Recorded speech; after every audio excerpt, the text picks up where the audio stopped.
There is one guy that I firmly believe can walk out of SummerSlam a massive, massive star.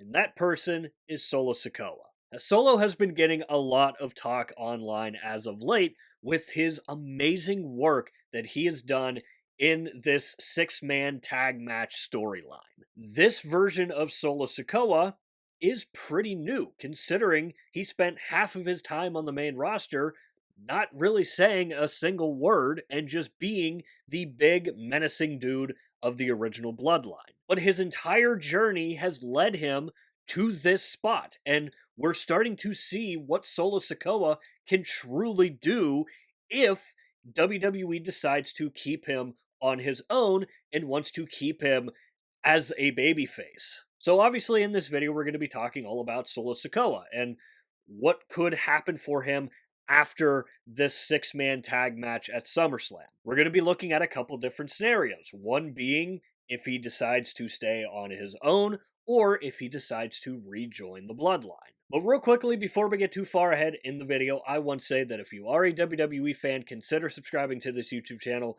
That is all we post is WWE related content. So if you are a WWE fan, again, consider subscribing. It's free. You can always change your mind later. So let's start off at the very beginning for Solo Sikoa. When he first jumped onto the main roster, he was brought in as the Bloodline Enforcer, and he played it extremely well. It's not very easy to play the silent guy who doesn't really talk much, but he lets his actions do the work, and again, I think he did a pretty good job in that role. Good enough that by the end of that chapter of the Bloodline storyline, Solo Sikoa was named the tribal chief. And while Solo was the tribal chief, and while he was running his own bloodline, it was working. There were actually a lot of people who were kind of getting on board with Solo Sikoa and kind of this new version of the bloodline. Well, once he lost the tribal chief moniker and he became the leader of the MFTs,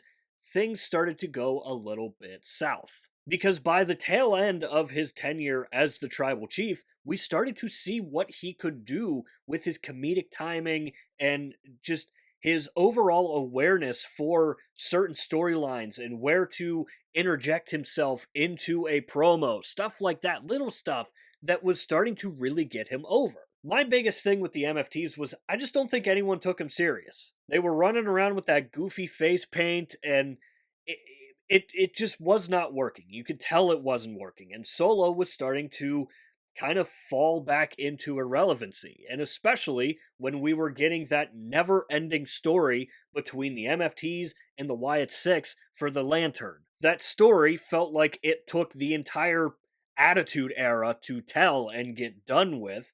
And I do think that that feud really did hurt Solo a lot because he was just doing the same thing, fighting over the Lantern with the Wyatt Six. It was just so repetitive. But now that the MFTs are out of the picture and Solo is by himself again, we're starting to see more of that comedic timing. We're starting to see just his genius work that he's able to do, interjecting himself into promos and knowing when to do it correctly. So now we have this version of Solo Sikoa, which is already working. It's clearly working. We've even got crowds starting to chant Solo's name. So let's talk about this six-man tag match at SummerSlam. Solo's teaming up with LA Knight and Royce Keys, taking on the Bloodline, Jimmy, Jey Uso, with Jacob Fatu. And there's been a lot of speculation as to whether or not Solo is going to turn on LA Knight and Royce Keys in this match, and he's going to end up rejoining the Bloodline.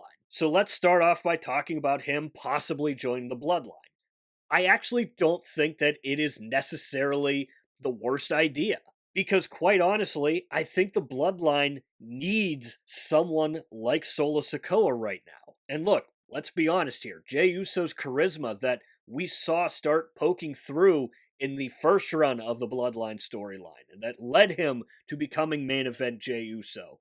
We're not seeing that anymore. And I think the Bloodline needs someone like that, and that charisma can come from Solo Sikoa. And if we want to flip all the way back to the original Bloodline, let's not forget the Bloodline storyline really started to pick up when Sami Zayn joined. Sami was able to bring a lightheartedness to the original bloodline that was sorely missing. He made people want to see the bloodline. He made them likable because he was able to break through the seriousness with guys like Jey Uso and Jimmy Uso. And I think we could see something similar with Solo Sikoa here. But that is, of course, if Solo ends up turning on Knight and Keys. If he doesn't end up turning and he stays on his own, what could we be looking at here with Solo Sikoa? Obviously, it all depends on what his next follow up feud is after this feud ends, but I think if he continues with the work that he's doing right now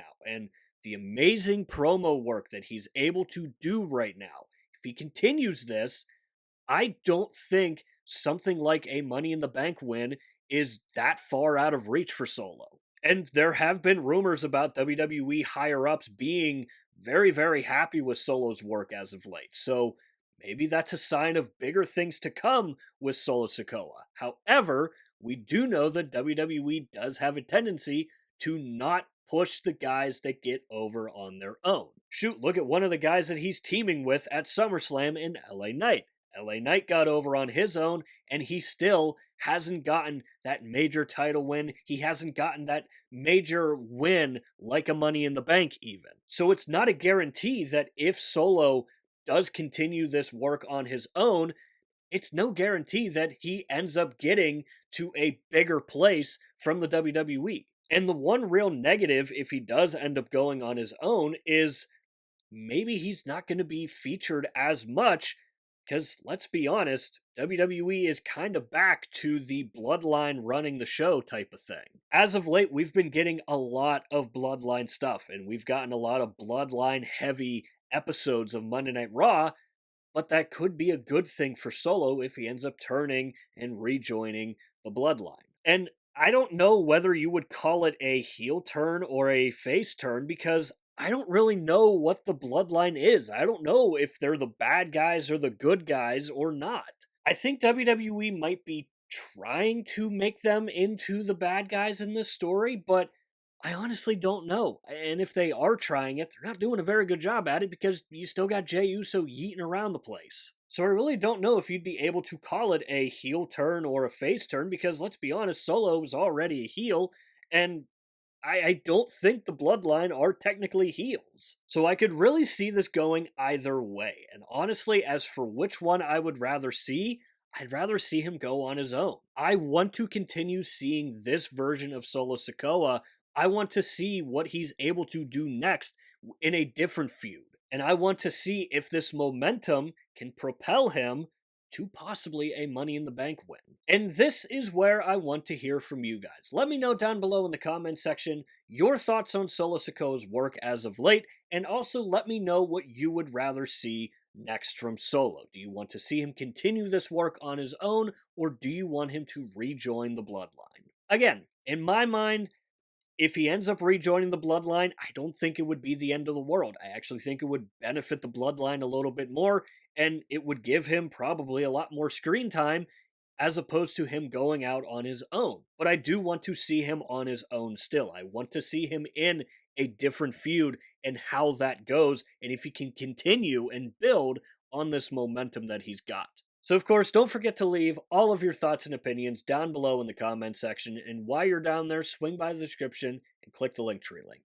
That is the only link in the description for a reason. That is because it will take you to all of the social media platforms for this channel. I do strongly suggest going and checking out our X page. Besides YouTube, I am most active over on X. We do updates for Monday Night Raw, Friday Night SmackDown, and the PLEs. And we are also over on Instagram and TikTok as well. Over there, you can expect clips from these videos, and it's just another place for me to post when I do upload a video on here to YouTube. So if you do enjoy these videos and you're looking for some extra content, again, Linktree link in the description. It'll take you to wherever you want to go. So with all that said and done, that is going to do it for this video here. I hope you enjoyed the video. If you did enjoy it, hit the like button. If you really enjoyed it, hit the subscribe button. Again, both are free, both really help out the channel a lot. And of course, if you have made it to this point of the video, I want to say thank you very, very much for taking the time out of your busy day to watch these videos here because it genuinely does mean the world to me. And as always, stay tuned for more WWE content coming in the future.